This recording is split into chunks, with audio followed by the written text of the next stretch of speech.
نن د پاڅون د پخلي وار دی، خو خځله یا کثافات به څوک غورځوي؟ څه شی باید چیرته واچول شي؟ دا خو ستر جنجال دی. په جرمني کې د کثافاتو بیلول له کورونو پیلیږي. ډیری کورونه د دې کار لپاره بیلابیل سطلونه لري. په دې ډول اضافه شیان په اسانه بیلیدای او ځینې یې بیرته کارېدای شي.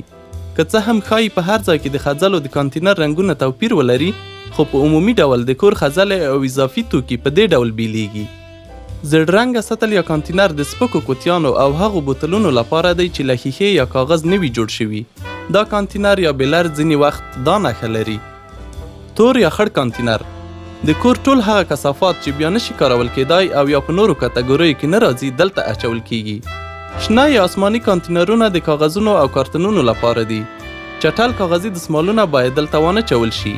د هغو ځای تور کانتینر دی. نسواري کانتینرونه د پخلنځي او خوراکي توکو د پاتشونو لپاره دي. په یاد مو وي چې په دې کانتینر کې پلاستیکي کڅوړې او د ورته شیان مه اچوئ. په دې کانتینر کې باید پاتشوني له کڅوړې پرته او یا د دې کار لپاره په ځانګړو شویو کڅوړو کې واچول شي. د بیا نه کارېدونکو ښیښه‌يي بوتلونو لپاره هم کانتینرونه شته چې په 2 یا 3 ډوله دي. یو ډول یې د سپینو، بل ډول د رنګه او په ځینو ځایونو کې دریم ډول د نسواري بوتلونو یا ښیښو لپاره وي. ځینې بوتلونه بیا کارول کېدای شي او د بیرته وروړلو پر مهال یې پیسې ترلاسه کیږي.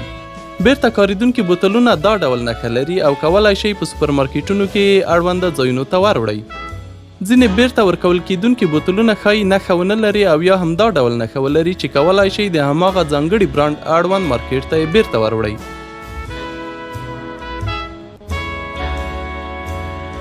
د نورو معلوماتو لپاره د هندبوک جرمني ویب سایټ وګورئ.